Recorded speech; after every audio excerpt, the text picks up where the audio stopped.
End of last week, we were. I was down in Tennessee actually for the big,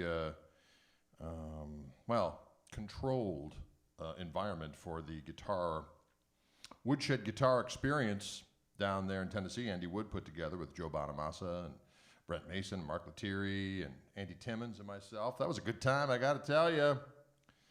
But let's see what we got here. I'm going to share this with people. Sharing this with people. Let's see what we got here. I'm going to share this. I'm going to share this over here. And then away we'll go. Posted. We did it. Well, all right. All right. Aloha, Greg. Yes, greetings. Hey, bro. What's going down? Fishman Gristle, you're right. I'm from Quebec. Quebec.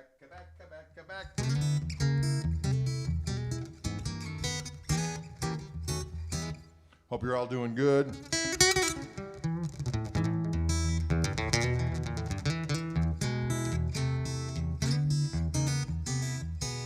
Get a mandolin. Yeah, I'll get right on that. Actually, I played mandolin back in the day. When I was in high school, I played mandolin in the bluegrass ensemble. I can't remember a doggone thing. Just finding out about Mark Lettieri, he's a beast. He certainly is a beast. And a good fellow. See, Gary Lopez, what's going on, Daddy-O?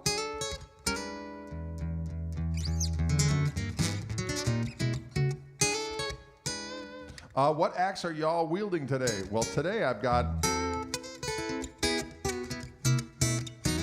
This guitar is a 00028, a reimagined 00028 that I got a couple years ago, maybe 3 years ago, 3-ish. And I had a factory installed Fishman Matrix Infinity pickup on it and preamp.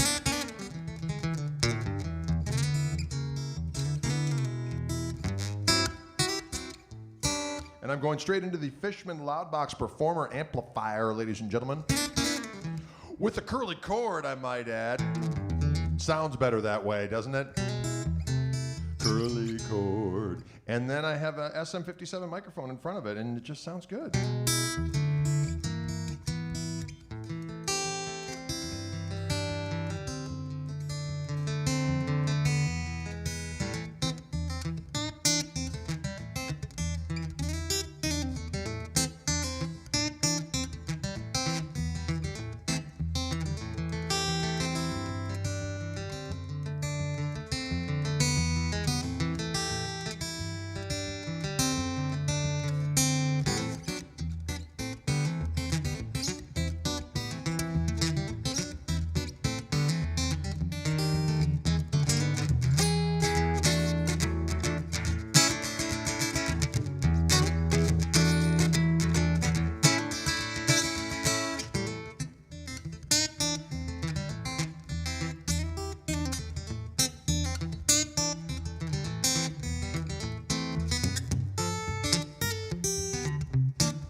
Can you dig it?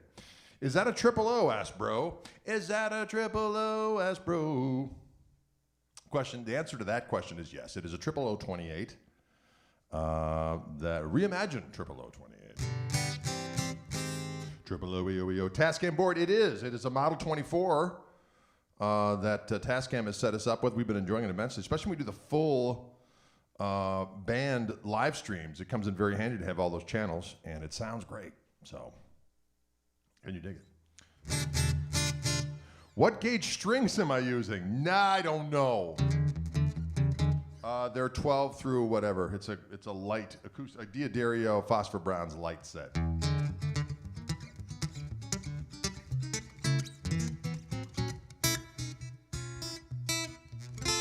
Yeah, Dylan is playing it safe today. I did return from Tennessee, and although we were as careful as we could possibly be down there in Tennessee, I did go get a cove test this morning. So I'm staying away from my loved ones until we find out what's happening, just to be on the safe side. You know, you got to err on the side of caution. Am I right or am I right?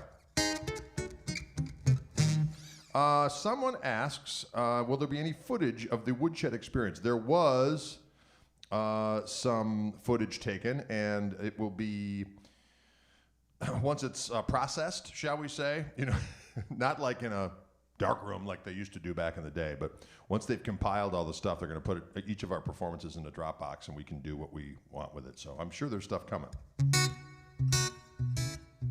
It was a really good time. For those of you who don't know what we're talking about, the Woodshed guitar experience was something that Andy Wood put together, who's a magnificent guitar player. He's got more chops than, I'm telling you what. As I said, you got more chops than Crouching Tiger, Hidden Dragon movie. There's a lot of chops in that movie. And magnificent axeman. And so he put together this thing with the mighty Andy Timmons, glorious guitar player, Mark Lettieri, another proud warrior, Joe Bonamassa, and the mighty sessionsman Brent Mason, who I certainly have learned a lot from over the years. So it was an excellent collection of souls, guitar souls, and they kept the population of people down to a manageable level. And so we did 3 different classes, breaking it down to like 12 people that were all distanced apart and so on and so forth. And so we did classes. Mark and I and Andy Wood did classes on one day, and while we did classes, the other guys, Joe, Andy Timmons, and Brent Mason, did rehearsals with the rhythm section, which was magnificent.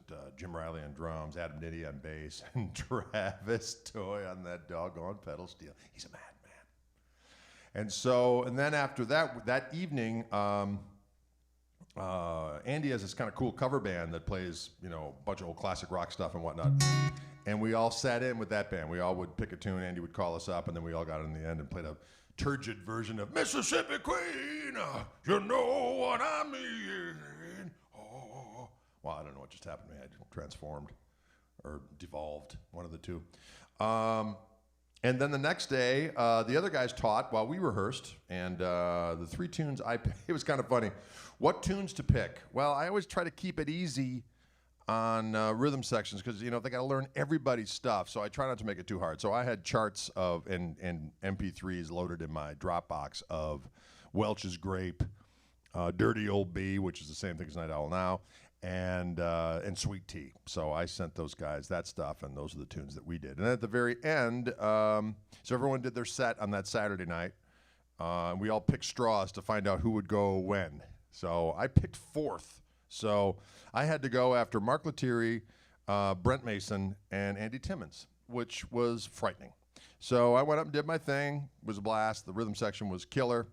Then Andy Wood went up there and just rocked. And then Joe Bonamassa went up, played 3 glorious songs. He sounded magnificent. He had he had a 59 Les Paul. He had a Dumble and a Tweed Twin, and it sounded damn good, I have to say. It sounded very, very good indeed. And then at the end, he did a version of John Henry, and then at some point in the song, he called us all up.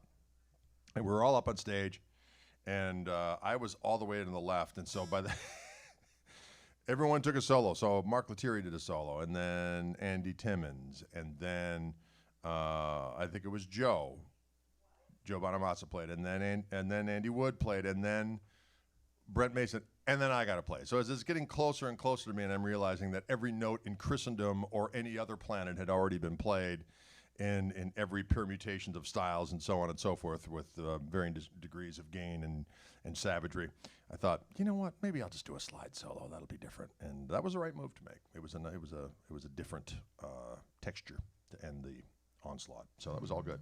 Can you dig it?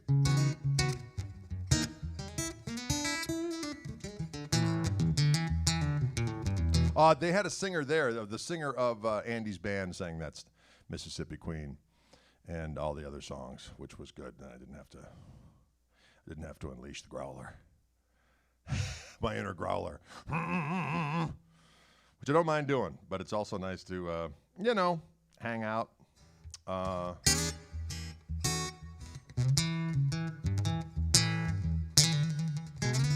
It was a lot of fun, as a matter of fact. So the Dirty Old B tune I did was the...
Like that. Night Owl Now. That is correct, Patrick. You are correct. Or Dirty Old B, as it's known in its instrumental capacity. Instrumental capacity. Again, for those of you who tuned in late, this is a Martin 00028 with a Fishman Matrix Infinity pickup in it and preamp, and it's going right into a loud box, Fishman loud box amplifier. I'm using the Performer, and I do have inside, just to kind of show you what's going on here, there's a volume and there's a tone control, but the tone control, it's really kind of, it's interesting. If it's all the way to the left, which would be under normal circumstances off, it's flat, so it sounds like this.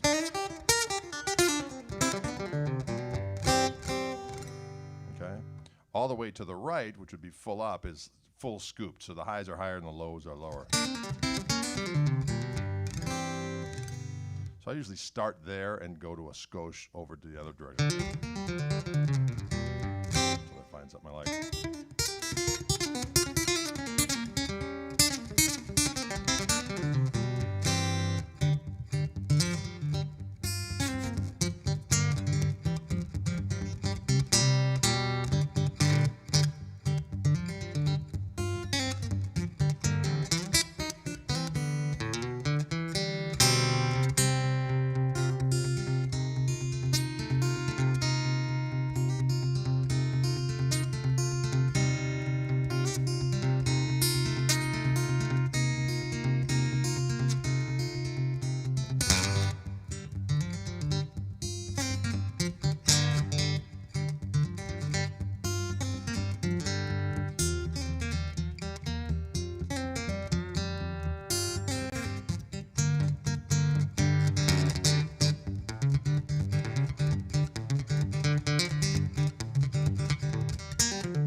Like that. Woo! Going for broke.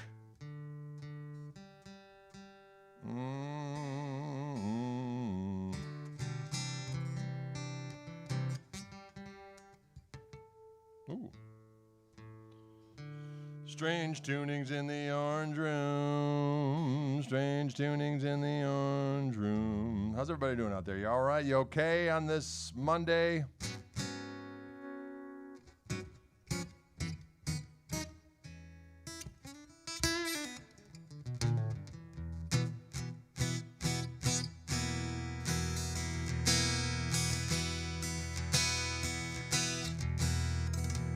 Ooh, Dad Gattery.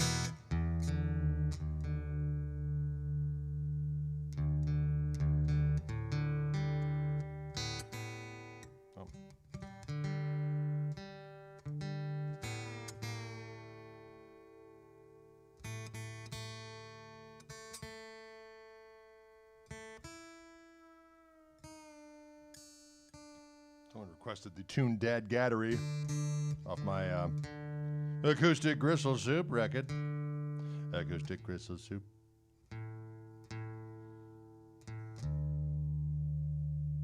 Come on now.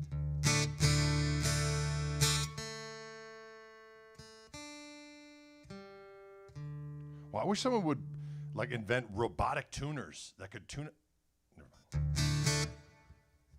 mind.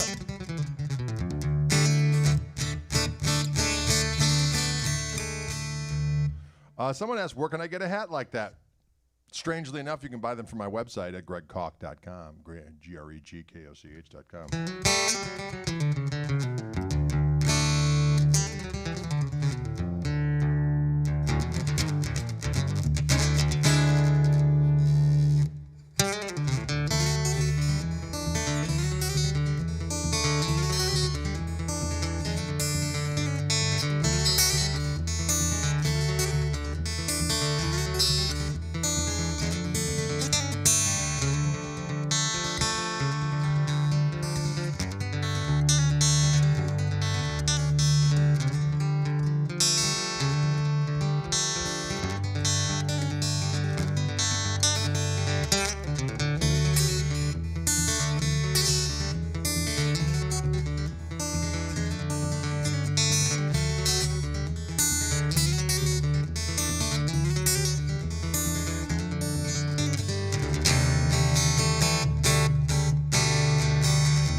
dad-gaddery-ish. We're just noodling in our friendly neighborhood. Dad-gad. All right. Can and will you ning it? Can and will you ning it? That was in the key of Dad-gad.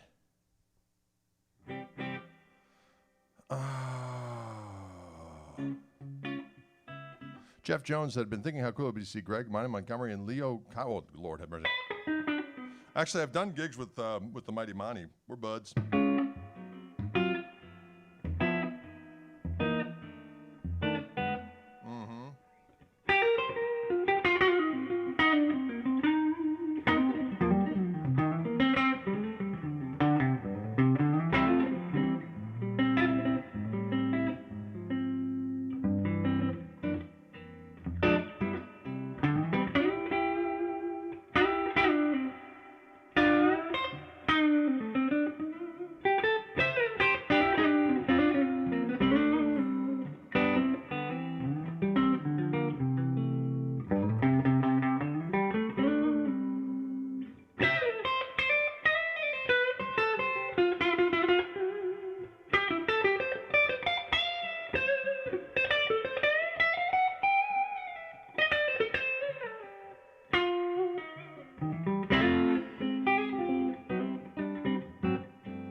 dig it?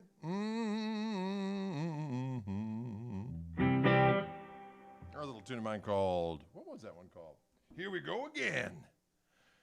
Here we go a doggone again, ladies and gentlemen. And the pickups on this guitar are the Fishman Classic humbuckers, Fishman Fluence Classic humbuckers. That sounds so doggone good. That sounds so doggone good.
Rando Blues and A playing, having a loose affiliation with the 12 bar, the 12 bar orientation. A loose affiliation with the 12 bar orientation. Say what? But say what?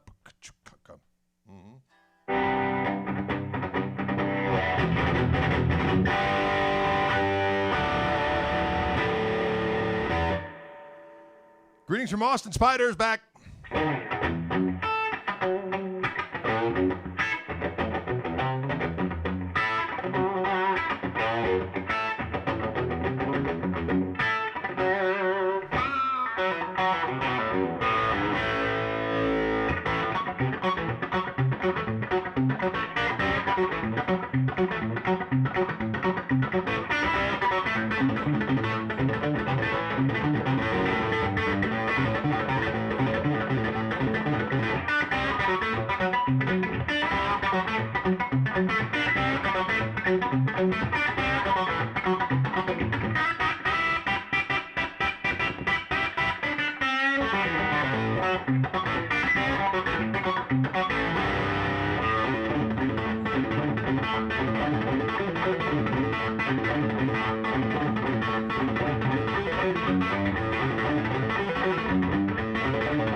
You know, sometimes you just got to boogie.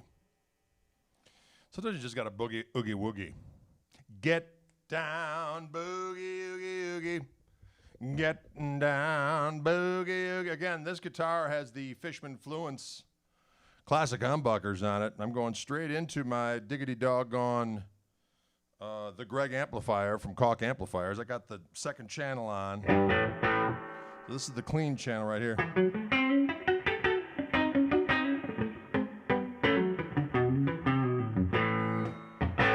Here's lead channel.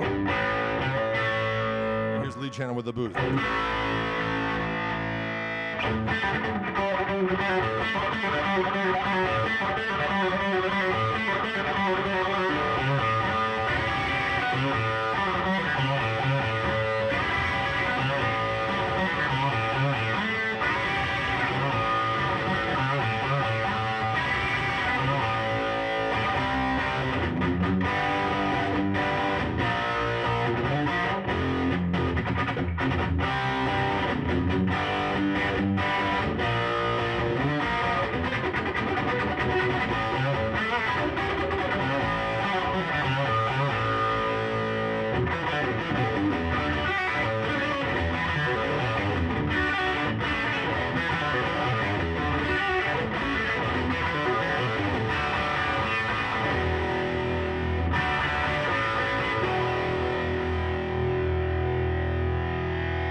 Power of rock. It fills the air. You better be careful. You better beware. Yeah. I'm going to switch to the Stratocaster.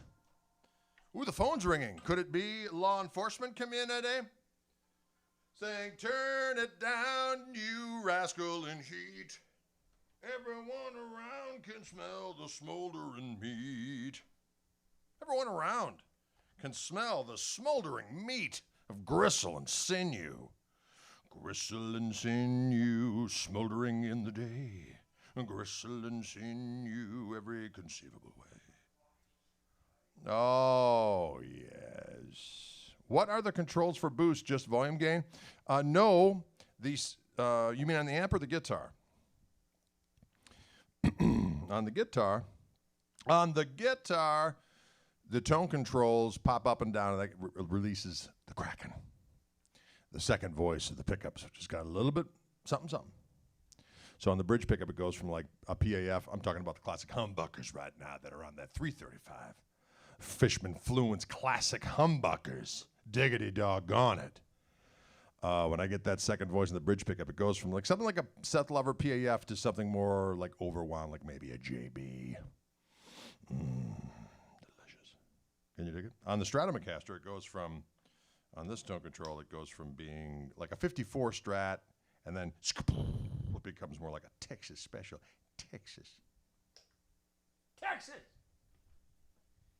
Going down to Texas, gonna have some barbecue. I'm going down to Texas.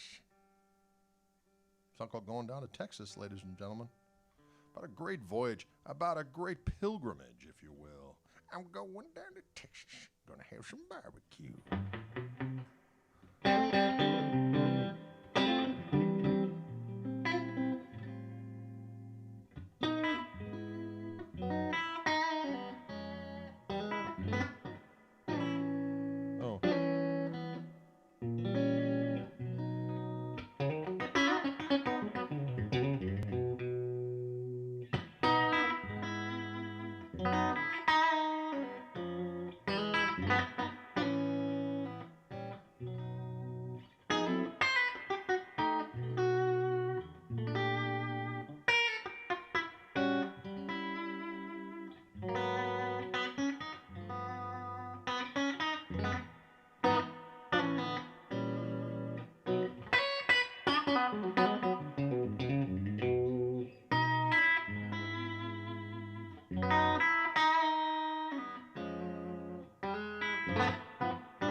Just like that, ladies and gentlemen. That's a little song called JSK. People say, what does JSK stand for, Drade? John Stephen Koch. I got tunes for all the kids. That goes out to the man cub. He's a savage beast. John Stephen Koch. Say what? Say what?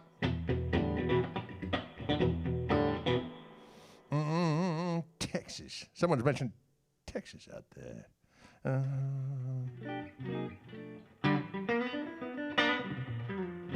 Someone asked if my neighbors complained about the sound. That is incorrect. The only time they complain is when it's not loud enough. Our neighbors to this general direction, Jeff and Cheryl, they were fans before we moved in. And they're like, we're so happy you're moving in, you better turn that stuff up so we can hear the jams. So sometimes when I think we're being particularly loud, I'll say to Jeff, sorry, I was a little crazy today. He's like, it's never loud enough. And these people over here, they never complain. They like the jams as well, the Pattons. They say, bring it, player. And the rest of the Pope, I don't know what's going on. Everyone just kind of, you know what? It's not all the time. It's a hour a day, maybe.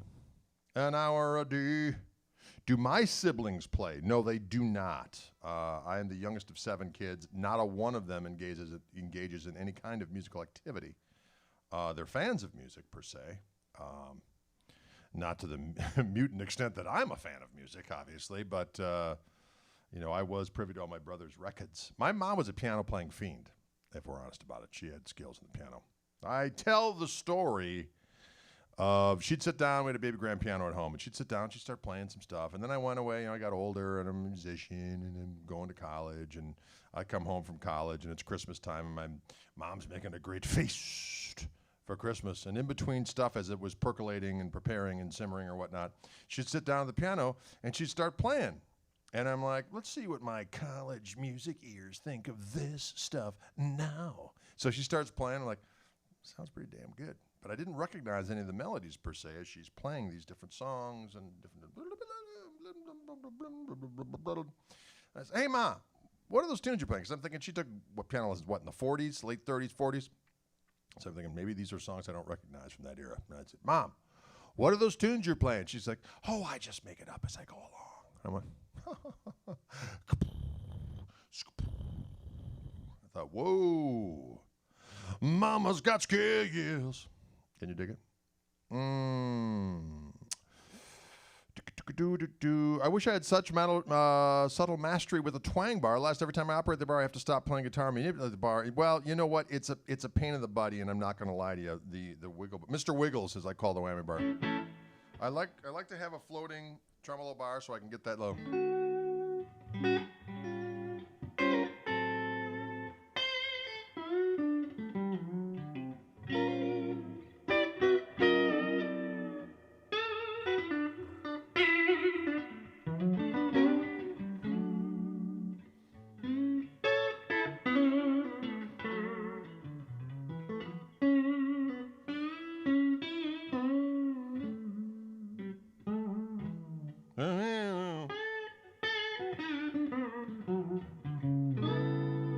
I usually just like to give it a little bit of a, just with a palm on the bridge there, and get a little shout out to Mr. Wiggles with my palm. That sounded weird. Whatever. Could you show us some pedal steel licks? I could. Is your mom still with us? No, she is not. She went to the great by and by a couple of years ago. And she's up there playing piano as we speak. She taught me that boogie woogie pattern when I was young, and so the blues progression, the 12-bar blues was entered in my brain in preteen years. Let's just put it that way. So I understood the ways of the 12-bar blues. I could hear it coming. I could hear it coming like a train going down the track. Here come the blues! Woo! Chord change. I could handle it. What? The question before that was, what guitar did I bring? 2 questions. What is that? Hawaiian noises. Banging on the bongos like a gym. Oh, that ain't working. That's the way you do it. I brought my Clockwork Orange Reverend Gristle Master down to Tennessee to engage in musical activity. This is the Party Red version. And somebody wanted some steel licks. I'll show you a couple steel licks for the kids. Have I ever played with Buddy Guy? No, I have not.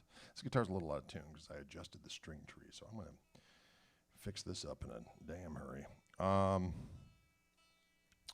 Mary wants to know why you're the only female here. All are welcome. Mary, I'm not going to be, I'm going to say right now, all are welcome here on the feed. There's nothing overtly dude about what we do here on these feeds. It's just good, clean fun. Can you dig it? Have I ever jammed with Junior Brown? No, I have not, but I certainly would like to at somewhere. Just hang out with him. Thanks, Greg. Seen you play in London. Blew my mind. Well, thank you. I appreciate that. We're looking forward to coming back to London at some time after the great plunder and after the great pestilence has passed. After the pestilence is past. Pedal steel licks. Well, you know what? Here's kind of a fun one.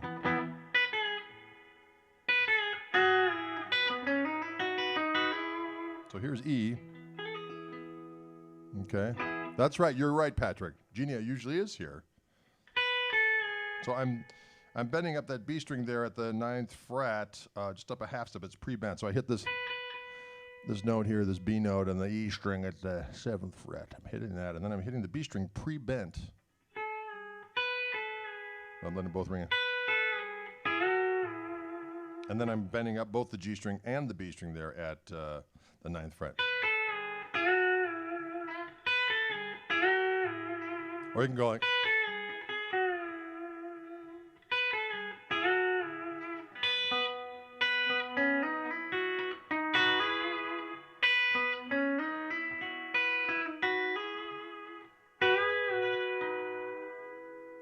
That's a good one. That's a Jerry Donahueism. That. But this. A lot of times I'll chicken pick that.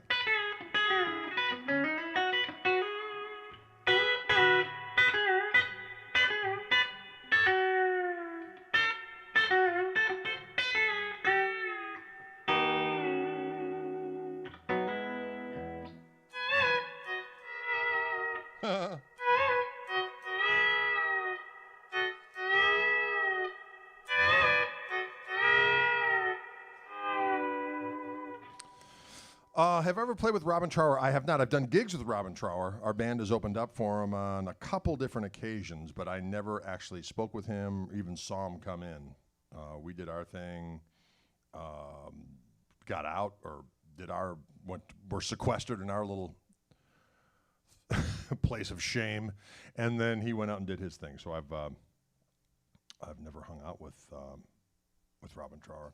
I have hung out with, is Dick Dale in the house? I have hung out with Dick Dale. That I have done. Beast of Burden, says Jim.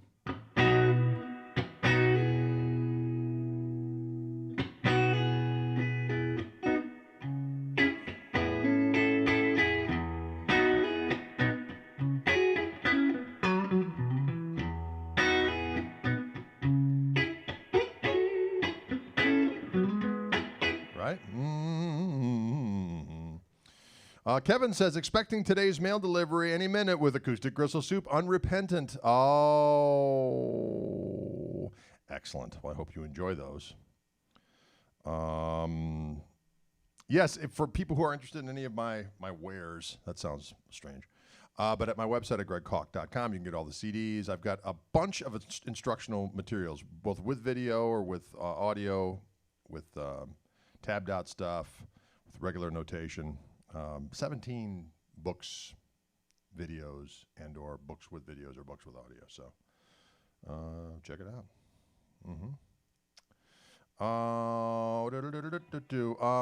Was learning and calendar. Oh, sorry.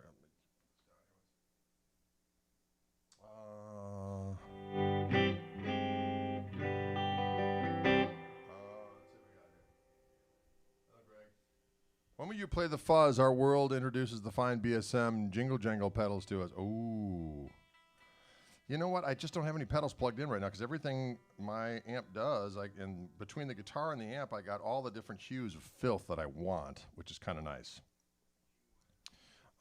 Fantastic recording on the acoustic CD. Well, thank you very much. I'm glad you dig it. Mary says, you're incredible, Greg. Thank you very much. I appreciate that. Patrick says, Unrepentant is one of the few I can actually play. That's a fun little riff.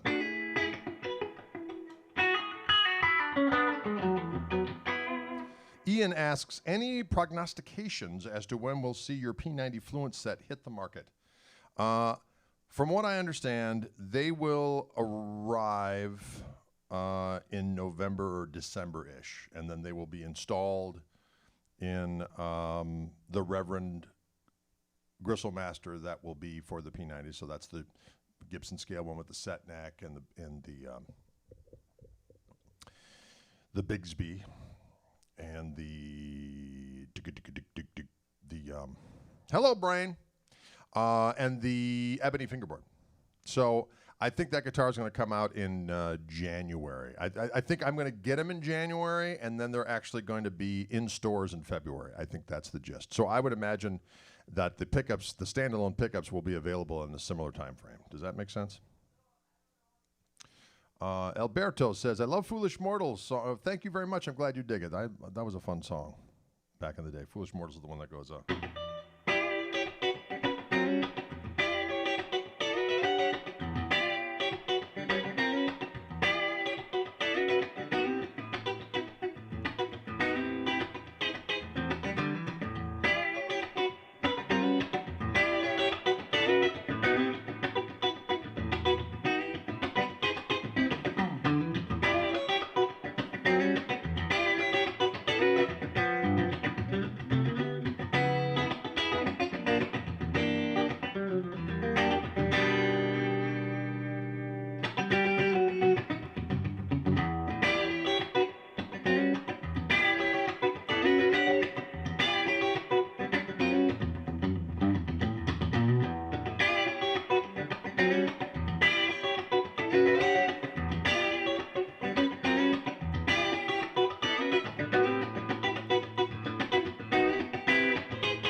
I met you during the Fluence workshop in Hawkins, Texas. I remember it well. Dang, if I didn't put them in a Strat in another custom shop. Oh, there are two. Now they are my 3 workhorse guitars. Thanks for sharing your talent. Well, excellent, Ed. I'm glad to hear that. I'm glad that all worked out well. Do I own a P90 armed guitar? I do, as a matter of fact. Well, right now I've got a. My buddy Rick Land made a guitar for me with 3 P90s in it. And actually on the studio version on Plays Well With Others, when you hear the tune Godzilla on there, it's a nice crunchy tone. I'm using a P90 guitar on there. So I've always dug P90s. I used to, my buddy Chris Hansen used to gig every now and again. I'd use his ES5 with 3 P90s. I've always dug them. The only thing that always bothered me is when you put on a little heat, then they buzz like a damn demon. So I've always been intrigued and wanted to do a P90 guitar. And my buddy Rick Land made me one with 3 P90s, and it sounded great. But again, just kind of looking forward to getting a 2-voiced version that is totally quiet. I think it'll be fabulous. Fishman emailed me that the P90s would be January. Excellent. I like that. The guitar is the red one, not orange. You are correct. This is the red one. Leland. Leeberg. Yeah, this is the red one, not the orange one. The orange one's still in the case from when I went down to Tennessee. Down in Tennessee. Was there any surprising student jams at the Woodshed? Yeah, there were some good players down there. Absolutely. 2 young fellas down there that were really, really good. They were great. Screaming Demons, yeah, I like it. Acquired a 70th anniversary broadcaster today, and my wife comes home and I need 2 hours. Any advice? I'm sure she will enjoy it, Brian. She'll say, you know, I was wondering when you were going to get that 70th anniversary broadcaster. Well done. I love you. That's what she's going to say. I'd like to check out one of those 70th anniversary broadcasters. Do your tele pickups ever go on sale? I have them, but, you know, I'm poor. I understand, Steve. I understand the great struggle. I'm not sure. I guess that there may be some opportunities at your local dealers to put for have them on sale and so on and so forth. It's kind of out of my control, though, unfortunately. Was that your first time playing with Brent Mason? It was, as a matter of fact. The first time I ever really met Brent. A couple of funny stories. Years ago, this is like in the late '90s. when message boards just started up and there were forum pages. Well, there still are, but I mean, that was kind of the thing back then before social media really took over. And there was a Telecaster discussion page. It's still around. I haven't been there in a minute, but it's still around. And some guy, and a lot of times people will post little examples of their playing, like, hey, check this out. What do you think? Yada, yada, yada. And some dude thought it was a good idea to take my live version of Spank It and one of Brent's tunes and some other guy from like Ohio, it wasn't Scotty Anderson, but somebody else, and put it on like, hey, check out my 3 songs. And people are like, wow, that sounds pretty good.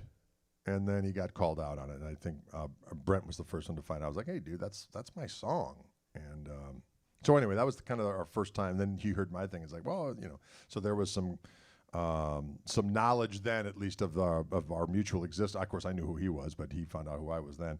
And then years later at Music Messe, I want to say about 10 years ago, a Music Messe in Germany, this giant, it's bigger than the NAMM show, actually, and they have this huge facility where they have a performance stage, and they have 2 stages side by side. So when one stage is live, the other one's dark, and you're setting up, getting ready to go on the other stages and doing sound checks. Kind of weird. You can hear people going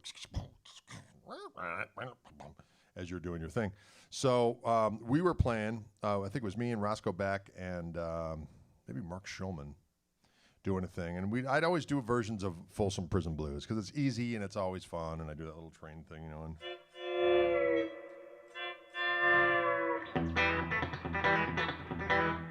kids dig it. I do a little Jimmy Page immersion in there at some point. Anyway, so as I'm playing my solo and going crazy, I look to the side of the stage, and Brent Mason's like standing right here. And I go over to him and I go, I stole all that stuff from you. And he's like, can you show it back?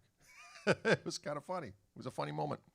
But I never really spent any time with him until this show, which was fantastic. We had a great time. P90s are single coil? Yes, they are.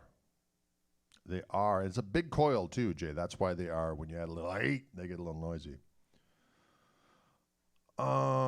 Any advice on learning more of that twangy stuff? Boy, you know what? I mentioned a record the other day to my buddy Andy Timmons, and he had never heard it, which is amazing because Andy's a phenomenal guitar player, and he can pick his doggone patootie off. And both him and Mark Lettieri, we were all sharing this house down in Tennessee. And I'd mentioned Dave Edmunds, and I said, we mentioned my 335. I kind of like the Dave Edmunds, and I said, speaking of which, do you have that record Repeat When Necessary? And they said, no, I'd never heard. I said, you've never heard the Sweet Little Lisa on Dave Edmunds' Repeat When Necessary? And he said, no. I said, well, you got to go, because that's like Albert Lee on steroids performance. Albert Lee playing a B-Bender Tele on Sweet Little Lisa is mandatory listening. I was very gratified to know that it had a similar effect on David Grissom. He cites that song as well as one that really influenced him in the chicken pickin' fricassee department. So, yeah. What was the backline in Tennessee? Well, Spider, I drove down there, and that was a good thing, too, because I brought plenty of merch, and that was a good plan, because even though there was limited attendance, they were ready to rock. I brought hats, I bought shirts, I bought Gristle King pedals. They sold out of all that stuff. It was fantastic. I have a gain pedal. One of these days, in one of these feeds, I'll have it on and have the camera on so you can see what I'm doing. But I had a pedal for years. It sounds magnificent. It's an overdrive and clean boost pedal called the Gristle King that my buddy Tim Yarnig made for me years ago. And we did various different iterations, and the third version is really my favorite one. And he just couldn't keep up with demand because, the guy's working a day job during the day. He comes home, and he's strapped to he's chained to his desk or his workbench going, putting these pedals together. So Fishman actually got the design, and we went back and forth until it was just right. And so now Fishman makes the pedals for me. So they're available through my website. And the ones that I sell through my website are signed. So if you go to gregkoch.com, you can get a Gristle King signed. So I brought those pedals down. I brought a bunch of my books and DVDs, instructional stuff, and it was fantastic. So I brought, my point was, Spider, before I got sidetracked by my own avarice, what? I brought along my Koch amplifier. So I brought my amp down so I was able to just plug in and do my thing.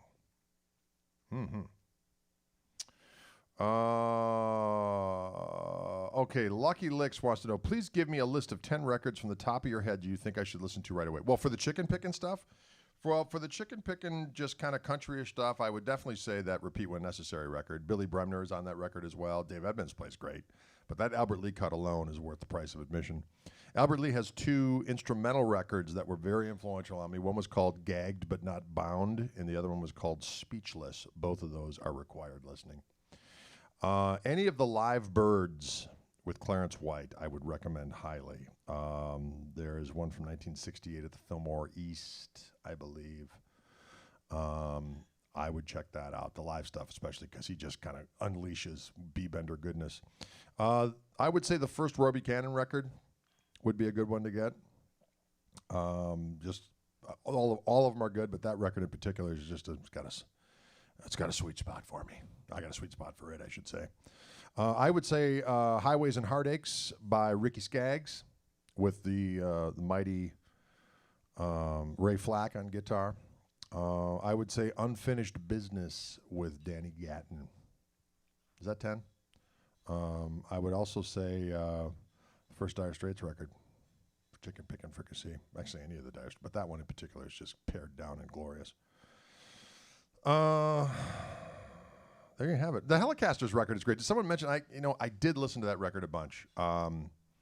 It's kind of funny though. I had already put out Tonus Diabolicus. Everyone's like, "Oh, it sounds like the Helicasters." Like, well, actually, that tune was out before that record. It's not really a new thing to do syncing delay stuff. I do it with the volume now. Eddie Van Halen did it. Les Paul did it. I mean, it's been around forever. But anyway, so the Return of the Helicasters. That's a great record. There's plenty of stuff to be acquired on that record. Sometimes I forget about that one. I don't know why, because it is such a seminal record with those 3 telly-slinging Leviathans, John Jorgensen and Will Ray and our buddy, the string-bending champion, Jerry Donahue. I would also say, is that 10?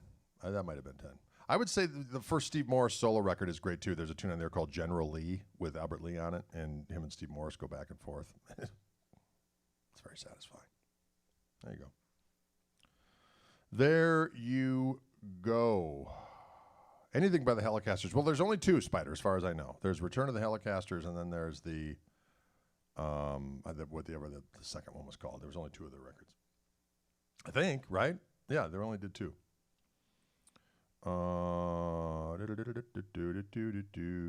What do I think about the Echorex sound? That's cool. It's excellent. Can we make it 11? That may have been 11, I think, for Telecaster chicken pickin' stuff. Yes.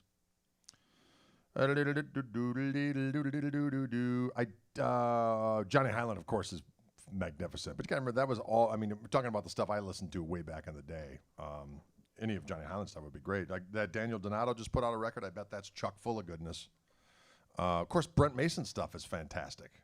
The Brent Mason stuff I learned from, I had to learn some of his solos for on the Alan Jackson records, and there was some cool stuff on there. And then he had a tune which he played down at, what's it called, Pick It Apart? He played that tune down there. It was frightening. But his tone is just so delightful. It's one thing he's playing all those cool licks and stuff, but his tone is just clean and delicious. Martin asks, there's 3 Helicasters, right? Thank you, Mark. I appreciate that. Sometimes I forget stuff. It's hard. It's hard being Drade. And of course, absolutely, Red Volkert, Bill Kirchen, Junior Brown. I mean, the list goes on and on.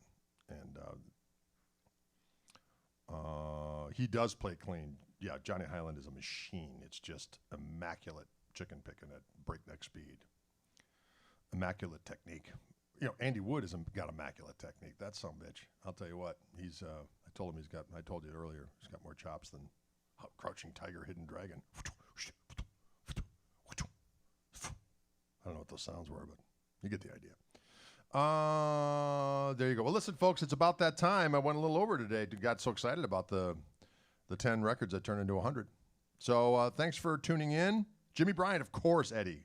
Of course, all that old Jimmy Bryant, Speedy West, Jimmy Bryant stuff. That was a huge thing for me back in the day. And Don Rich. Let's not forget about Don Rich. It goes on and on and on. There you have it, folks. James Burton. Hello. The James Burton stuff, his solo stuff. Yeah, it never ends. Okay. All right, folks, thanks for tuning in. We will see you tomorrow, actually, for the Wildwood feed. That is at 3 p.m. Central Time. I'll be back here on behalf of our Fishman friends on Friday. I do believe we're doing a live feed this weekend again with Toby, so that'll be 5 p.m. Central Time on Saturday, unless I say otherwise. All right, thanks, folks.